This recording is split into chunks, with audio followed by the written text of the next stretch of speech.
হাত বাদলের রান্নাঘর থেকে প্রত্যেককে শুভকামনা জানিয়ে আজকের পর্ব শুরু করছি। আজ আমি যে নিরামিষ রান্নাটা নিয়ে এসেছি সেটা হচ্ছে সজনের ডাঁটা, রসালো সজনের ডাঁটা। আমি সবজিওয়ালার কাছ থেকে দেখে বেছে নিয়েছি। এই রসালো সজনের ডাঁটা দিয়ে আর কাঁচা কুমড়োর একটা আর শিম দিয়ে একটা তরকারি বানিয়েছি। তো এইরকম দেখতে হয়েছে, খেতেও দারুণ হয়েছে। তো ভাবলাম আজকে এটা আপনাদের সঙ্গে শেয়ার করি। এর জন্য আমি এরকম একটা কাঁচা কুমড়ো নিয়েছি। তার থেকে আমি কিছুটা খোসা ফেলে দিয়েছি আর কিছুটা রেখেছি, দিয়ে ছোটো ছোটো টুকরো করে কেটে নিয়েছি। আর এই ফ্রেশ সজনে ডাঁটা যেটা আজকেই কিনেছি, এই সম্পূর্ণ আঁশ টাঁশ ছাড়িয়ে রেখেছি। আদা কাঁচা লঙ্কা বাটা দেবো, শিম আর আলু, খোসা সিদ্ধ আলু। এইদিকে বাদাম ভাজার প্যাকেট থেকে বাদাম নিয়ে আমি একটু খোসাটা ছাড়িয়ে নিচ্ছি।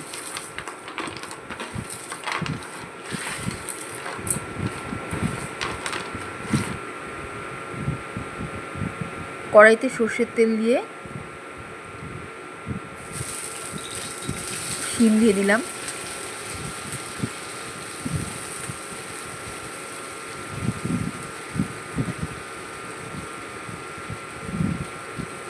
শিমগুলো তেলে একটু কষিয়ে নেব, একদম ভাজা করব না, তাহলে শিমের রসটা নষ্ট হয়ে যাবে, তেলের মধ্যে সব রসটা বেরিয়ে আসবে। ওই জন্য একটু রস অবস্থায় রেখে দেব। এই অবস্থায় এখানে আমি সজনে ডাঁটাটা দিয়ে দিচ্ছি। সজনে ডাঁটাটাও একটু কষানো হলে খেতে ভালো লাগবে। সজনে ডাঁটার যে কাঁচা যে রসটা সেটা মুখে পড়বে না, ওই জন্য আমি একটু এটাও কষিয়ে নিচ্ছি শিমের সঙ্গে।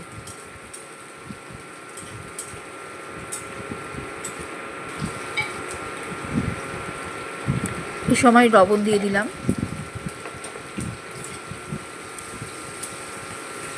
দিয়ে তুলে রাখছি।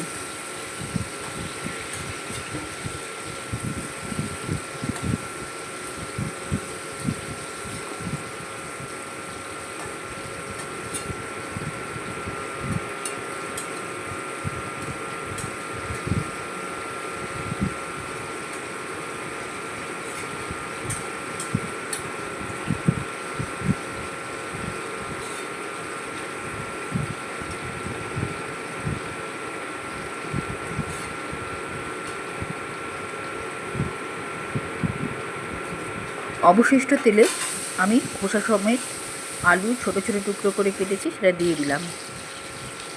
হলুদ দিয়ে দিলাম, লবণটা দিইনি কারণ লবণটা এই তেলের মধ্যেই আছে, বেশি নুন হলে ভাল লাগবে না খেতে। এবার আমি কালো জিরে দিলাম।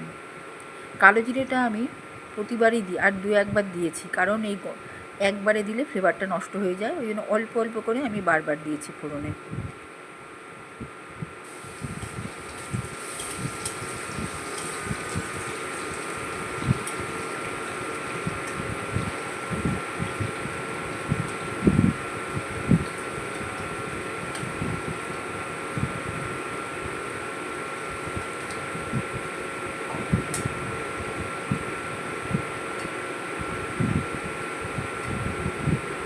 আলুটা আমি তুলে নিলাম।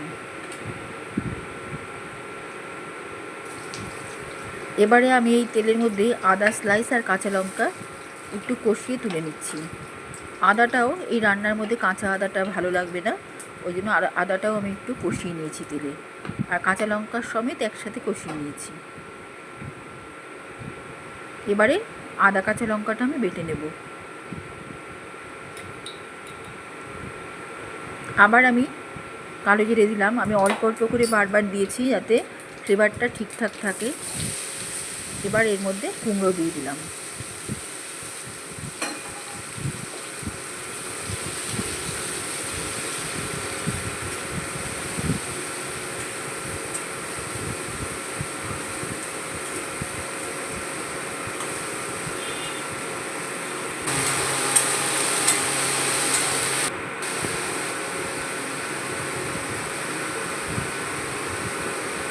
লবণ দিলাম কুমড়োতে। এই রান্নাটায় লবণটা একটু কম হলে খেতে ভালো লাগবে, চড়া ভাব হলে খেতে অত ভালো লাগবে না।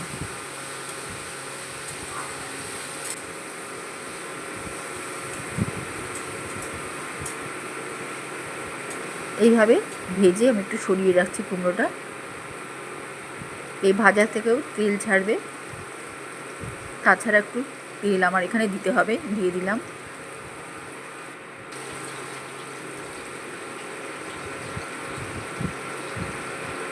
এবার এর মধ্যে ঘি দিয়ে দিচ্ছি।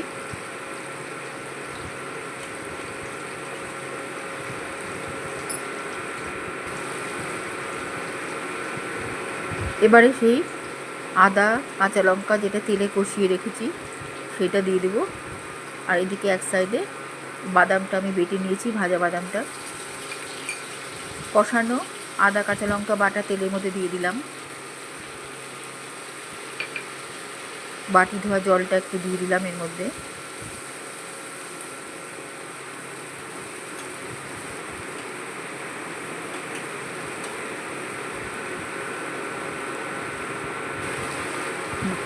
এবার এতে আমি গোলমরিচ দিলাম,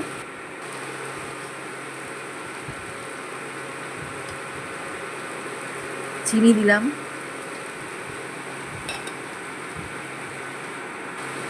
সামান্য হলুদ দিলাম, আর দিচ্ছি ভাজা বাদাম বাটা আর একটু জল বাটি ধোয়া। এবার এটা কষিয়ে নেব। একটু নাড়াচাড়া করে এর মধ্যে সমস্ত ভাজা শিম আলু আর সজনের ডাঁটা এটা দিয়ে দিচ্ছি এই বাদাম বাটা পেস্টের মধ্যে। কুমড়োটা কিন্তু আলাদা করে সরিয়ে রেখেছি, এই বাদাম বাটা পেস্টে এটা একটু কষিয়ে নিচ্ছি আমি।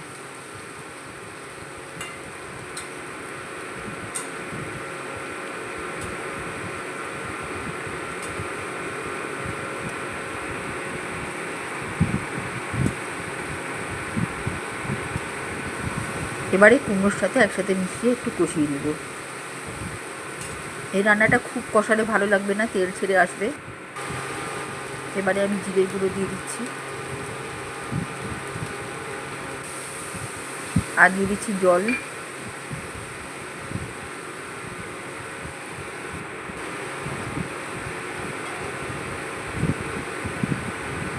একটু পুদিনা পাতা দিয়ে দিলাম ফ্লেভারের জন্য।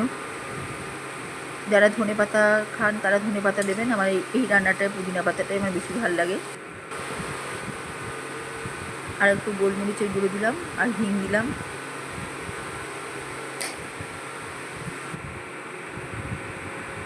এভাবেই নেড়ে চেড়ে নিলাম।